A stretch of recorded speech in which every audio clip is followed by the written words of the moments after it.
In today's episode, Nancy and Aileen talk about having awareness of attachment, change, intuition, how we are spiritual beings in the world, paying attention mostly to what brings us joy and happiness, and how that can positively affect and change the world around us.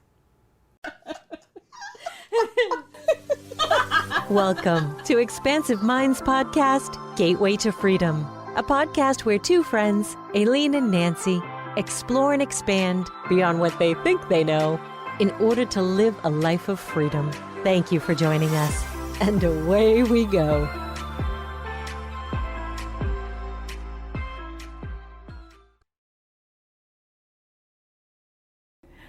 Good morning. Hello. What's happening?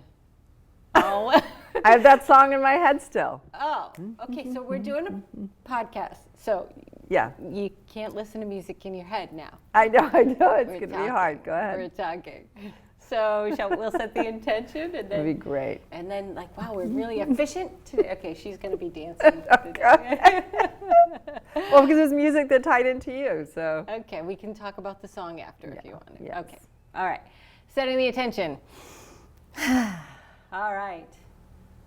We ask to be channels of love and light and to have a blast today for our good and the good of all, because that's how you make change in joy and laughter and fun and love. And so it is. So it is, blessed be. Off we go. Yeah. Where to start? Do you want to start with songs since you were like grooving? We came in here and she was just jamming. So then I'm like, okay, well, I'm gonna jam, and so we were dancing. So she had Rihanna's Umbrella song on. Yeah, when it came on the radio today, I was just, danced it. And then it made me think about you, just because there's some lines about we'll be friends, and the sense of come under my nice. umbrella, and Nice. meaning, what I was taking from it is, even if the rain is falling, even if it's dark, it's like that's what I love it. that's what friends are for. Oh, I so I was love thinking it. about you, and Yeah. then I came in, and then I was, had it And you on, did. and then we were dancing, and then you shared. Yeah, I your guess stories. if you were thinking of me, I guess I took it literal because I was in that torrential rain yesterday as I was heading out of the supermarket, and I saw this like 85-year-old man crawling with his carriage with the walker in the carriage, and I said, can I share my umbrella with you? And he said, oh, but where are you parked? I said, doesn't matter, let's take a walk. And so I just shared my umbrella. It felt nice. He was pleasant and sweet, and so I didn't know if you were tuning into that I was sharing an umbrella. But I think a bunch of it. multiple stuff Yeah, going the on. friendship. Yeah. Like I was thinking about girlfriends and how important female friends are to each other. It's true. And and then you shared about sharing your umbrella, and also you broke into a little bit of dance. Little bit you of had dancing. made happen at your studio. Oh, and that made a lot of friends, the dancing. Boy, that really was quite the sacred space for girl bonding with the dancing. You're so free and expressive and creating. And you had said to me in one of my sessions with you, that's when you're doing your shaman energy. When you dance, that's your shaman energy. So I haven't danced at all this week because Miss Keto, am on a juice cleanse. Oh, you were feeling it. Felt important to you. There Or were how did you so get there? many things leading to it for me. So I'll dial back to when I closed the studio. And then maybe I explain lost- what the studio is, because people might not know about your studio. So Okay, so we kind I of allude to things. Yeah. So I had a group fitness studio in Bedford that sort of just unfolded on its own. It basically unfolded because of dancing. I had loved this dance class, and it wasn't being offered anywhere. It was a licensed program. So I was been a fitness instructor since college, trainer and instructor. And these programs were licensed, so they were very expensive to run. So not a lot of gyms offered them. So I went to the company. I said, well, I love this. I want to teach this. And they said, sorry, it's licensed. You need to be a business. So then I went to town hall and I said, can I have a DBA? Because I want to teach this. And then nice. they said, oh, well, you need an address. And I'm just like, well, I really don't want to spend a ton of money on square footage rental area. So I went to the town. I said, well, can I just teach it here in your rec program? And it ended up, we needed to offer it so many times, and then we added to it with a weightlifting class that it became this whole independent section of the rec department. And then we outgrew that, and we moved into the karate studio. And then we outgrew that, and we moved into my studio, which was the space we shared with the church. That was a great So space. it was a great space. So it just wasn't intentional. I had just retired from corporate, and so I'm like, I'm retired. Next thing I know, I'm like running a small business. So, but it was lovely. It was just lovely, and the dancing was the whole reason we started it. But so after I closed the studio, I lost my mother shortly thereafter, and nothing felt good, not even dancing, especially not dancing, because my mom used to dance. She used to teach line dance, and so it was a special thing. So I gained weight. And then I went through all this cycle of, well, why aren't I losing it? And I think I mentioned in one of the episodes that fairly recently I found John Gabriel's meditation. Yes. It was a link that came in through the tapping link. And it was so gorgeous. And his energy coming through was so gorgeous. I said, I need to look into this. So I got on his site, and at the same time, prior to that, I was predominantly a keto gal because I've had success with that. And where I was working out so much, I was pounding the protein. But just lately, I've been feeling I need to consume plants. And then not long thereafter, I was listening to Pam Gregory's thing, and I loved her, so I subscribed to her. And she was doing an interview with David Farrell, I want to say, David, D-A-V-Y-D, Farrell, and he's a quantum plant healer. So his stuff was all about plants and the wonderful things plants do. So I was like, And then I said, you know what? I really want to get a DNA test to see what my body wants. Yes. They have lots of biome tests, Yep. like the Biome is one company, these biome tests. But then I was reading that that's just kind of a snapshot, and it's only one section of the colon. So I'm like, you know what? Now they can do DNA testing to see what kind of food you're wired to have. And me, I'm a macro girl. I want to know my protein fat carb ratio. And in keto, it's very skewed to the fat and the protein. You don't have a lot of, I want to say, money for carbs, a lot of calories for carbs, so I really wasn't doing a ton of veggies. But I mean, I looked fit and trim, but it wasn't feeling good anymore. It just wasn't feeling good. So I took this test, and sure enough, I should be like 60% carbs, predominantly veggies. So anyway, I'm on, I'm all over the place, but it all sort of congealed. And I ended up on John Gabriel's site, and he had this section on detoxing, and it was a juice cleanse.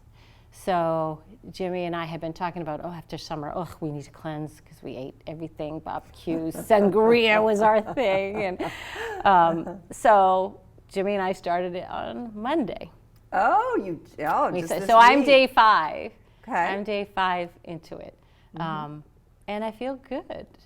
I feel good. You know, I had a medical procedure that I had midweek, so that kind of threw me a little bit because like the anesthesia made me sick. But when you're consuming, it's the most remarkable thing to juice. Yeah, you're juicing right at home. You have a juicer. There are some where you can buy your juices.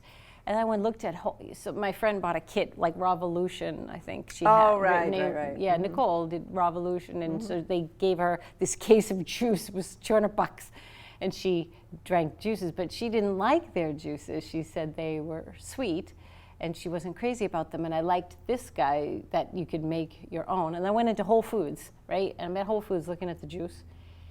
It was cold pressed brand. It was cucumber. No, it wasn't even. It was celery, lemon, and ginger was in the juice. Do it yourself. $8. Do it yourself. $8. Celery, lemon, and ginger. So take the Vitamixer and then run it through a nut bag, and there's my juice because I don't have a juicer. Got it. So it's a lot of work. We've been prepping. We prepped all day Sunday. So we have 5 different juices in the day. In the morning, we have tea with MCT oil to get some fat. We warm, nice and warm and frothy. And in the evening, we have a veggie broth that we made. So I basically threw every veggie I had in the crock pot with water, and then at the end of the day, you have this gorgeous broth, and you strain it through. So that's how we're doing it, and I feel really good. I don't know if it's in my head, but I feel like tingly when you're just taking in greens. And the plant medicine guy is big on dandelion green, so I've been juicing a lot of dandelion green. Oh, nice. Yeah, yeah. And I've lost several pounds. But the neat thing going in was that wasn't my intent. And we were talking about body image and wanting to be a certain way. And I feel like I'm kind of making peace with, I'm not a studio owner, I'm not going to teach 14 classes a week anymore, but I'm okay. But I want to feel good. So it's still a little bit of a battle to get over the body image stuff.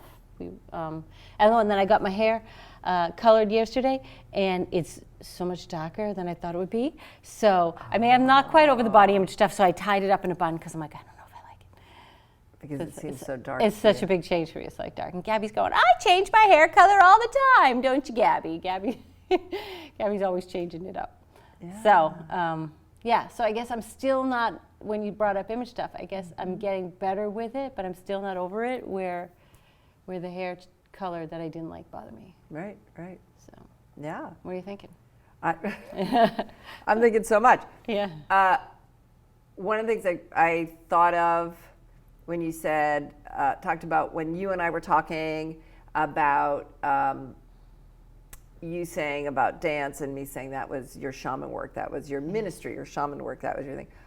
I think I remember that came to me when you and I were talking because you were excited and just in this beautiful, loving, supportive place about one of the people that came to your studio is dancing. She came in, didn't she show you a belt? I feel like there was a story about she showed you her belt. Yeah, yeah. Well, she share bought that? a belt. It was such a beautiful It was story. so beautiful. So, yeah, she came up to me one day and she said, I just have to thank you. And I'm like, for what? She said, I bought a belt. And then she broke down in tears. And I'm like, I'm sure it's not that bad. It's probably a nice belt. She said, no, you don't understand. I've never been able to wear a belt. Yes, yes. I And love she that said, story. and yeah, and we just hugged each other and cried. And I was like, yay, I'm glad you're enjoying it. But again, as same thing with the healer modality, all you. So I held the space where you could come unjudged and move with joy, but you came. You came. So props to you. Yeah, that was that was lovely. I have a lot of those wonderful things with the studio. It was beautiful. We had lots of healings and lots of beautiful cows, and I still have so many people come up to me and say, can you open it again? As I closed it over COVID, because the restrictions made me not be able to run it the way I wanted to run it. And I'm like, it's time for me. Right. There's something more. I don't know. There's something different. Not more, but different. It's time for change. So I still do all the classes myself in my basement now. I just, it took me a year to get over my grief with my mother. But honestly, about the year mark, I finally felt the desire to move again. And I love these are the Les Mills classes, which I just adore. They're fun, the music, the choreography. To me, workout has to be fun.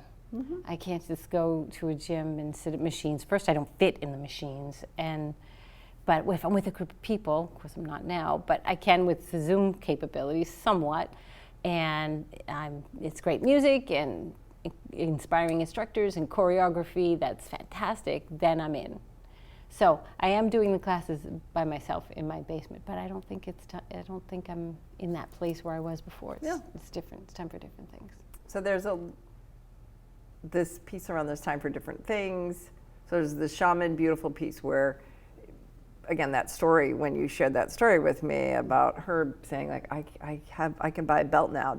That was so profound when you shared it with me. I could feel it, of course, empathically, but also just how much joy you had. I mean, it was this, for you, watching you, it was this egoless, had nothing to do with you. It was this piece of, I think for many of us, just knowing that we're showing up, making choices that resonate for us, and it ends up being so positive for other people. Yes. Right? And that's what it is. We're kind of minding our own business. You knew you wanted to do this. you felt like you wanted to do this dance for you. You really liked it, and then how you created this community Yes. of women who became friends, who supported each other, who Yeah. cried, Yeah. who Changed careers. So Yeah. Many of them became instructors, which changed lives. Yeah, yeah, Yes. absolutely did. But that's an excellent point you make, because I do feel that is where we need to be now, where the energy is going in. exactly. So many entrepreneurs are, I got to get this out. There's a need for this. I was listening to Ken Honda on the way in, who was on Michael Sandler, and he's the happy money guy, and that money has an energy, and you want to be happy, and money comes. But it lines up with where we are now, not even with respect to money, but that's how you make change. That's hopefully what we're doing, just having fun talking together, and that radiates out. And that's what you said. One time you watched my energy when I was dancing, and you drew it, and it was just like a nuclear bomb kind of thing. Yeah, very it's fun. the energy. That's the Yeah. matter follows energy. Yeah. Like attracts like. All that with energy. Then the piece around change, the awareness of not being, of allowing ourselves to change, because this piece around, keto worked for you, and also potentially, we don't know, but it could have been part of a survival strategy. We have these survival strategies, and we'd like to move through those into thriving, right? And your story of your body and weight throughout your life, and whatever that was and is for you, we all know, and it's not a big secret, that there's a lot of body shaming that goes on and on and on. And so, in a way, many people, women and men, I think sometimes we forget, we exclude that men also have a lot of body image as well. It's funny, I didn't even think that. I didn't even consider that. Like, didn't even think that was, when you said that, I'm just like, what, really? They do. Huh. Actually, and I learned that, this was interesting, I learned that doing a youth conference once. This was probably in the mid-90s. And it was a youth conference for a weekend, and there was this really cool process that the youth were doing at night. It was like a youth worship kind of idea. And so the girls, these are high school students, the girls were all lying on the ground in a circle, kind of like, sort of in a circle, and the guys were over there, we're all in the same room, and the lights were all turned down dark. And prior to that moment, they each got to write questions. So the girls all got to write questions they wanted to ask the guys, and the guys all wrote questions they wanted to ask the girls anonymously. And so I was the adult, and there was another adult advisor there, and we had like little flashlights. And so we would read. I would read the girls' questions to the guys, and the other youth advisor, who's a male, would read that. And it was so incredible. And one of them was a girl. Her question to the boys had to do with their wanting, kind of her being angry that they were that men and boys do body shaming, and why do they want women that look like this and this and this and this? And one of the young men, who was very confident in a lot of ways, and in his high school he was really popular and just a very strong leader, he spoke up and responded, and he said, I want to be really clear, that's not true for me, and I don't think that's true for a lot of people. And he talked about how he had this girlfriend who, maybe technically, she felt that she was overweight, and he thought she was beautiful. And one of the problems with them being together is that she was so self-conscious about herself, and he, and it wasn't him. It wasn't him, it was a little bit of a challenge. And then one of the other young men who answered said, I'm a tall, skinny guy, and I think that women want, girls want men with six packs. I don't have that. And so I'm listening, all these guys are talking about their body image issues, these high school, boys. And it was so incredible and painful and positive at the same time. Yeah. And I just wanted to marketing, stuff like that. Come on, cut it out, everybody. Look what we're doing. We're destroying each other over these false images. Yeah. So Yeah, men, boys, men, they do. They have it just as bad. We just don't speak about it as much, and we don't have it. There isn't so much money to make off of them like you can with women in cosmetics and creams. But men also, it's they get into it as well. It's all about I'm not good enough. I have to present in a certain way. So your keto. In part may or may not had to do with some survival, because what is it like to be in a world that's going to shame you or you perceive isn't going to value you if you don't have a particular body type? So there's that. Well, if I own a fitness studio, I sort of have to look the part, right? To some extent. Yeah, I like to look the part. And so to hear you too say, well, I was feeling this cleanse. I was feeling, the plants, the medicine of the plants. I'm watching you talk about it, and it's really great because you're moving into plants are vitality. Yeah. Plants are alive, life force. Yeah. So it's like, oh, look at you moving from this story to this other story and sharing it openly, and that's part of. That's part of life, not being too attached to something, because attachment is a vibration. Right. Somebody said to me, oh, are you going to now be a vegetarian? I said, you know what, I honestly don't know. I'm going to go with what my body craves at the time. And at the moment, I like the Ayurvedic principles of eating the food of the season. So maybe in the winter, I'm back to the fats and the nuts and the proteins. And then when the spring vegetables come, bitter herbs or salads, and then in the summer the fruits. So I kind of think I may now adopt this sort of Ayurvedic approach, whereas before I was just almost exclusively keto or minimal carbs. I wouldn't say I didn't go crazy with the keto. I didn't test the strips. I didn't go crazy with the fat, but I did very little carbs. Yeah. And it's just it's awareness, and as you were also saying, this is a time to go inward. And one of the stories, and I may have shared it in one of our podcasts, I had such awareness of the stress that people go through picking foods. In the beginning of my practice, I went to see a woman who had just been diagnosed with lupus. She was an older woman. I went to her house because she was just in really tough shape. And when I walked in, I was a little surprised. She was desperate, just like teary-eyed desperate, where she said, can you just tell me, am I supposed to cook my spinach or eat it raw? And I sat and held the space to let her continue with that. And she said, one of the people she had spoken with, whether it was her doctor or dietitian, someone told her, no, with lupus, only have raw spinach, only have raw. And the other person said, only cooked. And I'm watching this woman. Yes. And I thought, oh boy. Yeah.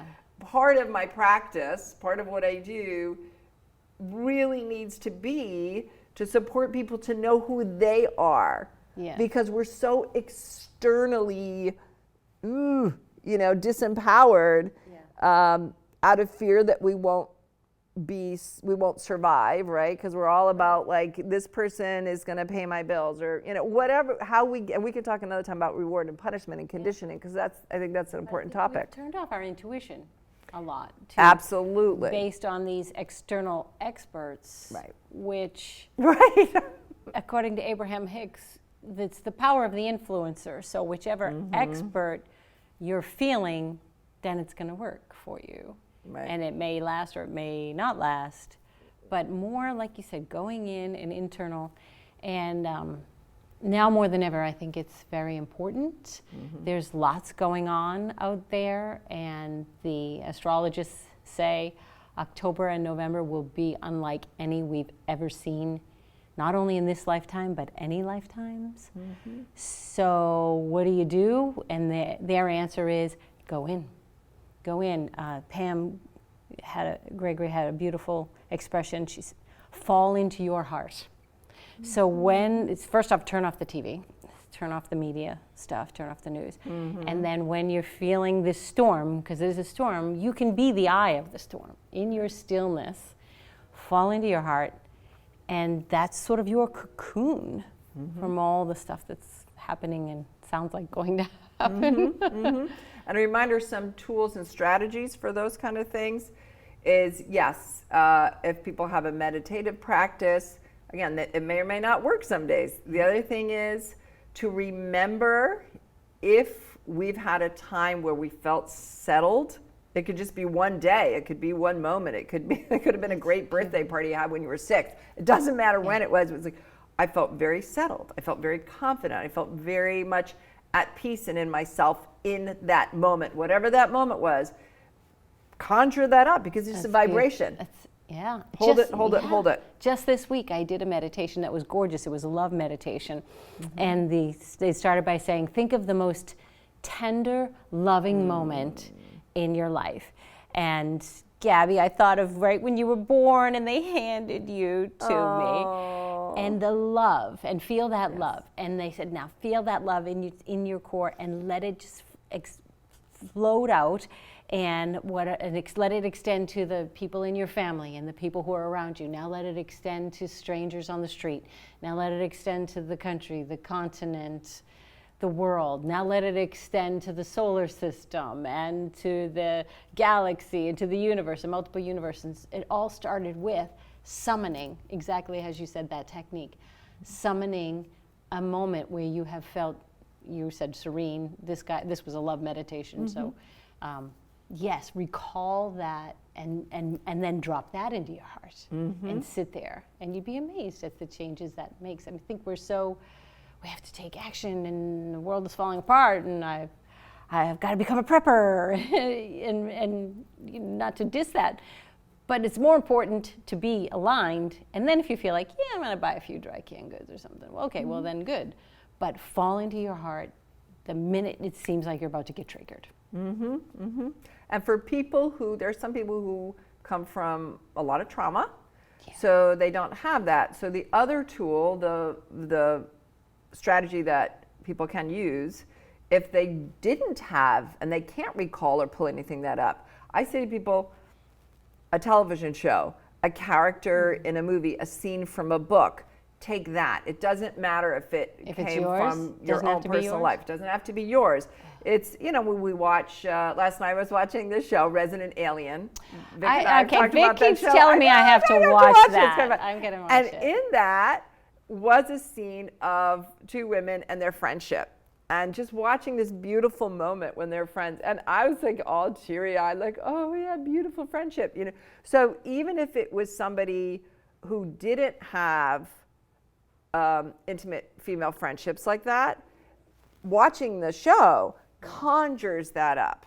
Yes. And so what we want to do is switch it from maybe longing for that or feeling sad that we don't have it to get into the middle. It doesn't matter if it's a television show. It doesn't matter if it's a book. It doesn't matter if it's, real characters or not. I mean, this whole thing is an illusion, so it doesn't matter. That's true. Right? That's true. So any way to touch that vibration and choose to bring it in and have it be ours is fine. Doesn't matter how we get to it. Right.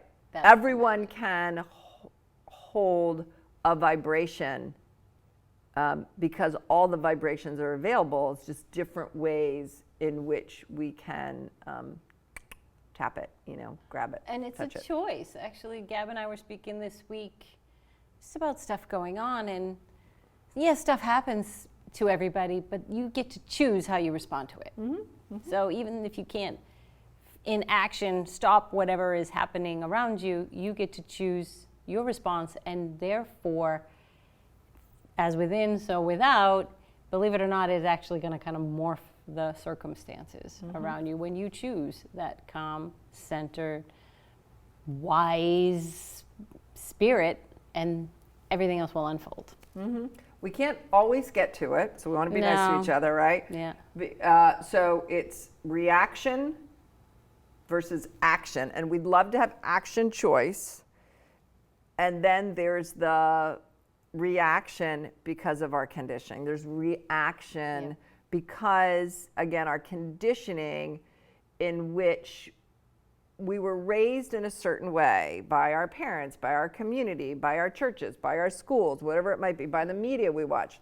And there's a belief that if we don't fit in, Yeah. if we don't, bond with the story, we're going to be left out. And if we're left out, that triggers, are we going to be fed? Are we going to be clothed? Are we going to be safe? So I would just add in that if we feel the reaction, Which is normal. to be loving and kind, and then perhaps have an opportunity to say, oh, this is feeling. Like, as much as we can feel in our bodies, that's Yeah. telling us what we're thinking, Yep. right? Because we think something first, then our body has its feelings, and it's our visceral. So if we're having a reaction, is perhaps to think, oh, this is triggering my sense of safety. This is triggering that I think that my survival is in jeopardy. Yes. And I know that I'm safe. I'm looking around like I'm in the middle of a grocery store, and I'm talking to my friends, or I'm doing this. It's like, oh, I know I'm technically, but I'm triggered into fight or flight, Yes. which means there's a lot of fear going on for me. Yeah. I wonder what I'm afraid of. I wonder what I think is going wrong, or could go wrong. And so to your point of some things you talked about in the past, strategies like tapping, Yes. different Yes. ways to get in touch with some of those deep things that lovingly, for our own survival, Right. we've been holding on to. And so we can say, when we react, we can say, I'm reacting, it's okay. I love myself enough to want to survive. Right. So I'm jumping through this fear, Yes. ring of fire, because I think I have to survive. And that awareness, this is what Eckhart says, that awareness is like 95% of it. Exactly. Aware that you're being triggered. Just that awareness. And then you can apply those techniques, or you watch it storm through you. Mm-hmm. And that's okay. And that's okay. Right. Triggers can be, you and I have talking about how both of us, our backs are out like a little bit, right? Those are triggers, things that are kind of body obvious. There's other triggers that we can get, right? Emotionally, we can get grumpy, we can get frustrated, we can get Hormonal. hormonal, moody. Our body usually will start telling us Yeah. that we have lots of imbalance signs of stress. Yes. And so immediately it's like, oh, what can we do to take ourselves out of stress? What can we do to do self-care, clean ourselves up Yes. to help, get us back into balance? And I think fear is really high these days, really high. And it's hard not to get sucked up into it. I think that alertness is needed now more than ever. I mean, it's okay when you get triggered, but be aware, it's in the air. I mean, it's almost palatable, the fear that we have lately. So being aware and applying the tools, and not beating yourself up. I used to do that, like, oh, I lost my temper. I'm supposed to be so zen, and I lost my temper. What the heck? And so don't do that either. Right. I have this story I feel like I want to share. It has to do with attachment. It has to do with being in flow. So when I first, throughout my life, I went in and out of being a vegetarian because I love animals. Like, I just love them. And once I figured it out, I was like, ooh, that's what that is? Like, I was like, this doesn't make sense. So when I got older, I became a vegetarian. And then I learned a little bit more. I was like, oh, I don't want to participate in any of that, so I'll be a vegan.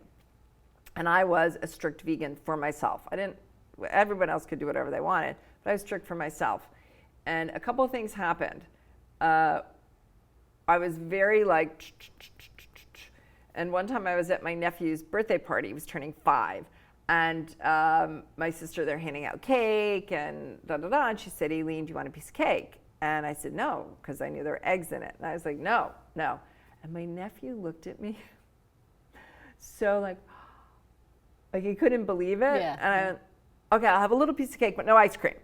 And that was the first time I had started to make a shift. And I was like, oh, okay, so I kind of want to do the least amount of harm while I'm on the planet. So I don't want to participate in animals being hurt or injured or live miserable lives. That's sort of what it's about for me in a lot of ways. Plus, I viscerally, shockingly, the day I really became a strong vegetarian, and you'll appreciate this as an Italian, it was Easter, and I was making leg of lamb Yeah. with rosemary and garlic. Uh-huh. And I had it in the oven. My mom was over. Like, it was like the, the whole thing.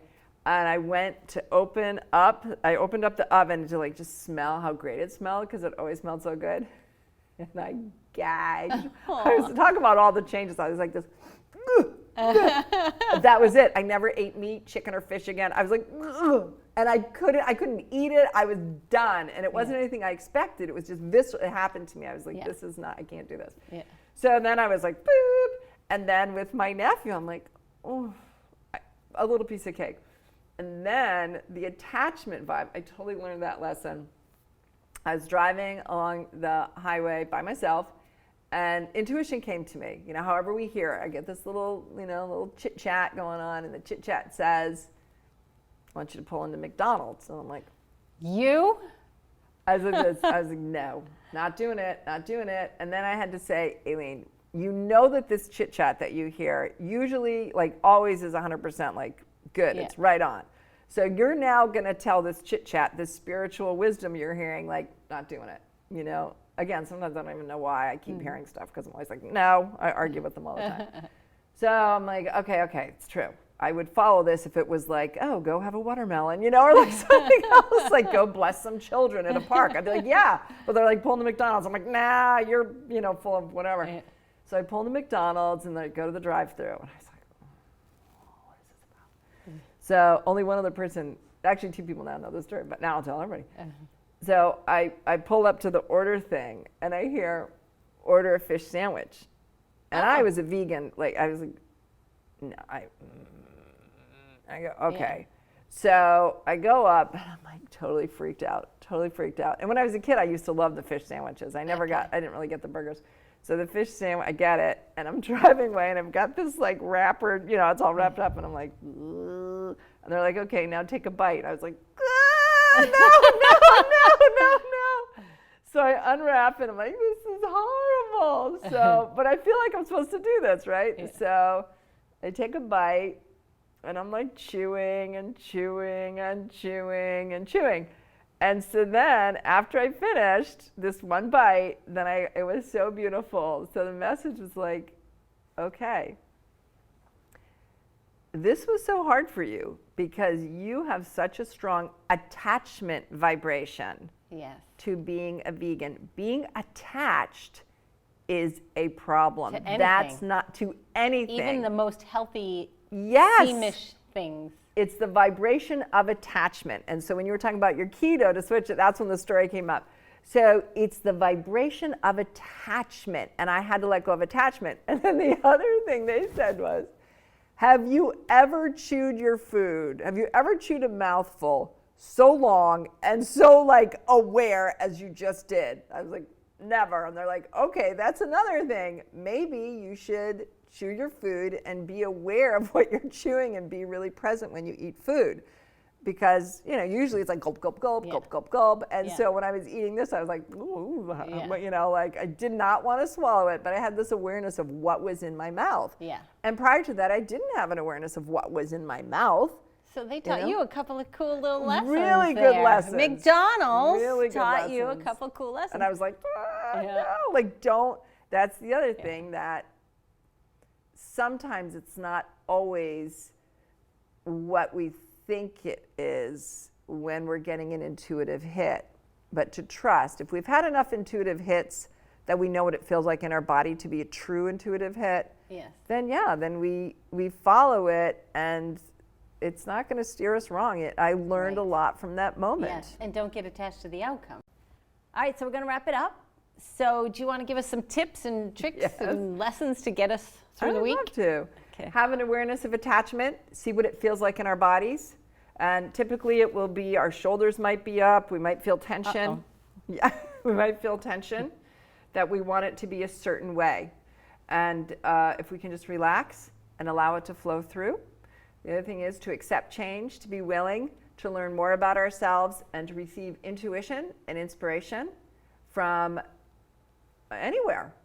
Can be anywhere, from the man who you put the umbrella over to driving into the drive-up at McDonald's. We just don't know where. Oh, I hope I get that intuition to go to McDonald's. I I would kill for a cheeseburger right now. 5 days of juice. Come on, Spirit, send me to McDonald's. And on that note, more to be revealed. Thank you for joining us on Expansive Minds podcast, Gateway to Freedom. Until next time, more to be revealed.